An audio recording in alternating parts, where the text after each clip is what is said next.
righty, our guest today is a 6-foot guard from the University of Iowa, the NCAA all-time Division I scoring leader, the first pick of the WNBA draft. Caitlin Clark just kicked off 2025 in style, delivering one of the most electrifying interviews of the year as the first guest on the New Heights podcast, hosted by NFL superstars Jason and Travis Kelce. And let me tell you, she didn't hold back. WNBA assist leader, all-star, and 2024 WNBA Rookie of the Year. She's the most requested guest in the history of our show, and the Time Magazine Athlete of the Year, Miss Caitlin Clark. Please welcome everyone. The basketball phenomenon, who's already cemented herself as a legend in the WNBA and beyond, dropped career insights, personal stories, and even a few surprising takes that had fans buzzing before the episode even finished. This wasn't just another interview. It was a masterclass on why Caitlin Clark is the face of women's sports and why her star continues to rise. Yeah! I appreciate it. I'm excited. I don't get excited about many things, but this was at the top of my list, so. We made it, Jason. We've made it. How many accolades did we leave off? How many accolades do you have right now at this point, Caitlin? Jason and Travis Kelce, known for their larger-than-life personalities and unmatched humor, opened the show by marveling at Clark's mind-blowing achievements. From dominating the court in college to shattering records as a rookie in the WNBA, Clark's resume left even these two NFL icons in awe. I think you might have made some up. I don't know. Yeah, well, I don't think so. I'm pretty sure on that. I feel like you're kind of like Wayne Gretzky for basketball right now. Gretzky. The amount. If you go to the Wikipedia page and you look at like the list of like awards and achievements, it's like endless. Jason joked, "You've done so much that we had to double check your Wikipedia page just to fit it all in." And he wasn't wrong. Clark's list of accolades is so extensive that Wikipedia had to create a separate page just to catalog them all. It is. Yeah, we had to limit it to this list just to get the show started. I appreciate it. Thank you. Is there any accomplishment, I guess, of all these accolades that has meant the most to you?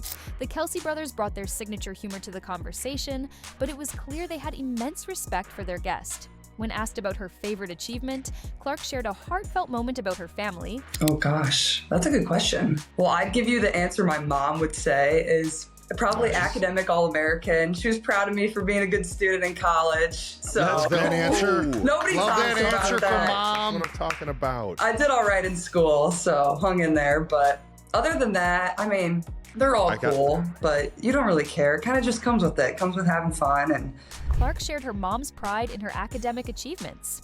While the world marvels at her dominance on the court, her mom lights up about Caitlin being named an academic All-American. "To my family, that title means just as much as anything I've done in basketball," Clark said. "It's a testament to her upbringing and the values instilled in her from a young age. Work hard, stay grounded, and never forget what matters most."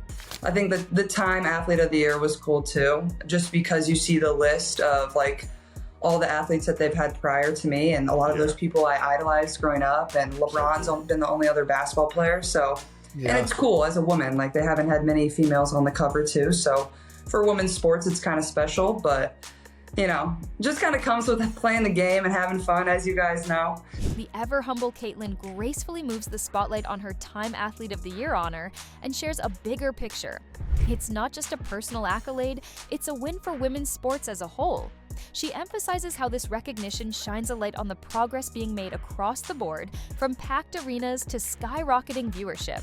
Caitlin's perspective is clear it's bigger than her, and that humility is exactly why she continues to be such a beloved figure on and off the court. Let's talk about your biggest accomplishment, being a part of Chiefs Kingdom.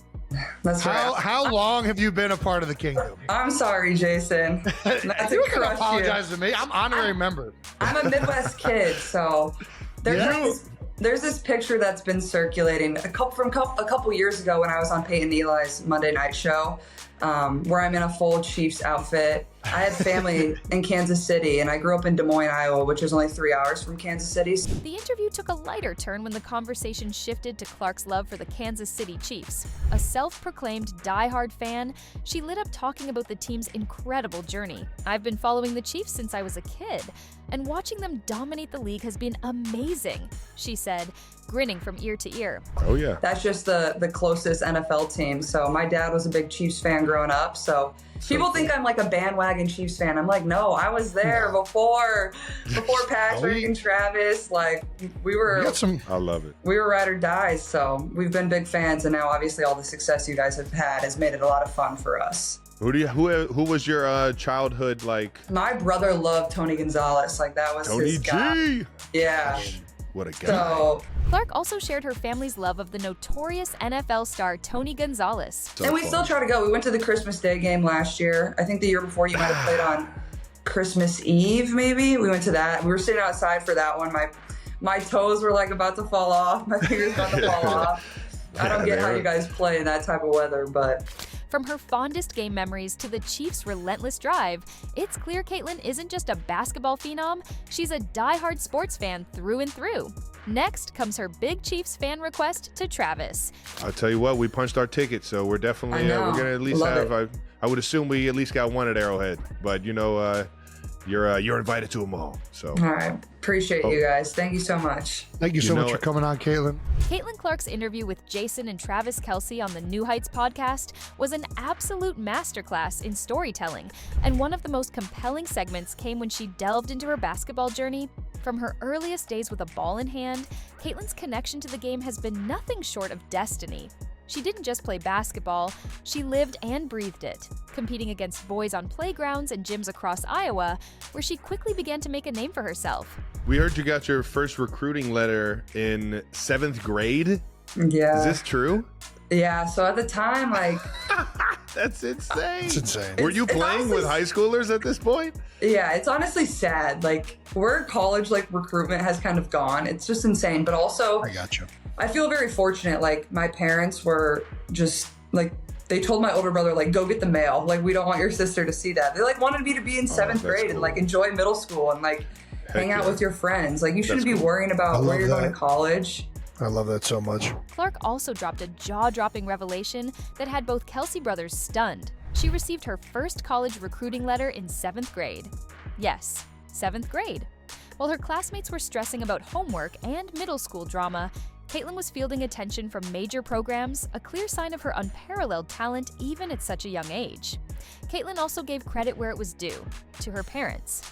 She shared how her mom and dad played a pivotal role in ensuring that, despite the whirlwind of early success, she got to enjoy her high school years. Yeah, so I didn't really take any visits until like after my freshman year of college, and then I didn't decide until my senior year. So I was never in a rush, and my parents did a really good job of like make sure, you know, I have a good circle around me. Like, it wasn't always about college recruitment. I wasn't like posting my offers. Like, also that wasn't really a thing when I was growing up, so. But it is now. The trio took a lighthearted detour into the evolving world of college recruitment, poking fun at how social media has turned the process into a spectacle. Caitlin laughed as she noted how different things are now, with high school athletes announcing college decisions on Instagram and TikTok. Crazy how much it's changed, she said. I'm 22, and I already feel like an old soul looking back on how simple it was when I went through it. It had to be close to when you were growing up. I mean... Yeah, it was close. Like, people were starting to do it, like post like, oh, I got an offer from here, I got an offer from here. And especially in basketball. Now it's all you see on social media. It's like only people talk about. It's crazy. But obviously times have changed too, but... Oh, times have changed. Yeah, it's 7th grade was wild. And I was playing up like 2 years, so I was playing with high schoolers. But yeah, I didn't really like think anything of it. Like, I was just going out there and hooping and having fun, and it's kind of just what came with it. How much basketball did you play? Because now... As the conversation shifted to her rookie season in the WNBA, Caitlin reflected on the delicate balancing act she faced as a new player. Caitlin spoke candidly about how she navigated the challenges of blending in and standing out simultaneously. She described how she embraced her role, focusing on staying true to her style of play while adapting to the heightened competition and speed of the professional game. It was about understanding when to lead, when to listen, and how to contribute to the team's success without overshadowing her teammates. You come in as a rookie, and like you said, like, you're trying to figure out a new environment, new teammates. Like, you don't want to say too much, you don't want to say too little, and it's just so hard. But like in my scenario, and obviously you guys too, like, you're already highly thought of. Like, people are turning to you to like be something or be someone. So it's hard. Like, you're trying to get your feet wet, but also not do too much. And I think that's kind of what I struggled in early on, is like, I don't know what to say. I don't know how to say it. I don't know how they're going to react. One of the most touching moments of the interview came when Caitlin shifted the spotlight to her teammates and veterans. With genuine gratitude, she spoke about how their guidance and encouragement helped her transition smoothly into the league. Her thoughtful approach to team dynamics showcased a level of emotional intelligence and leadership well beyond her years. For not knowing, you nailed it. Yeah. Well. But also, like, I had a lot of really good vets around me too, so I feel very grateful for that. And we had a fairly young team too, so like people had been through it fairly recently, so they knew how I felt. But like, I feel like that definitely is a huge challenge, and that goes for whatever professional sport. Like, you're trying to learn, but also people are looking at you like you got to perform and like be what they drafted you to be, and that can be tough. Then the conversation shifted to Clark's welcoming moments in the WNBA. And like, I hit my ear like just perfect on the girl, where like my eardrum popped and like ruptured. Ooh. And I knew it right away because I've done it before, and I was just like, it hurts so bad. I don't know if you guys have ever done that, but I've done it. How did you do it before? Can I guess? I was guess. It was very Midwestern. You did it in water. You did it in water. Something correct. with water. I got launched off a tube. Why did you just get so excited? What are you, some brainiac? That's how I did mine. I went off the diving board and tried to do as many flips as I could. The eardrum-popping story of Clark was just the beginning of an uphill season, where she would be facing immense odds and still coming out on top. Caitlin Clark's interview on New Heights wasn't just a conversation, it was a declaration. A declaration that she's here to stay, that she's ready to keep proving the doubters wrong, and that she's not just a player, she's a force of nature. Jason and Travis Kelce couldn't have chosen a better guest to kick off the year, and fans couldn't have asked for a better glimpse into the mindset of one of the greatest athletes of our time. If this interview is any indication, 2025 is going to be the year of Caitlin Clark. Buckle up, because the ride is just beginning. So, what do you think? Was this the most amazing interview of Caitlin Clark? Do tell us in the comments, and don't forget to like, share, and subscribe for more latest updates from the world of basketball. Thanks for watching, and we will see you in the next one.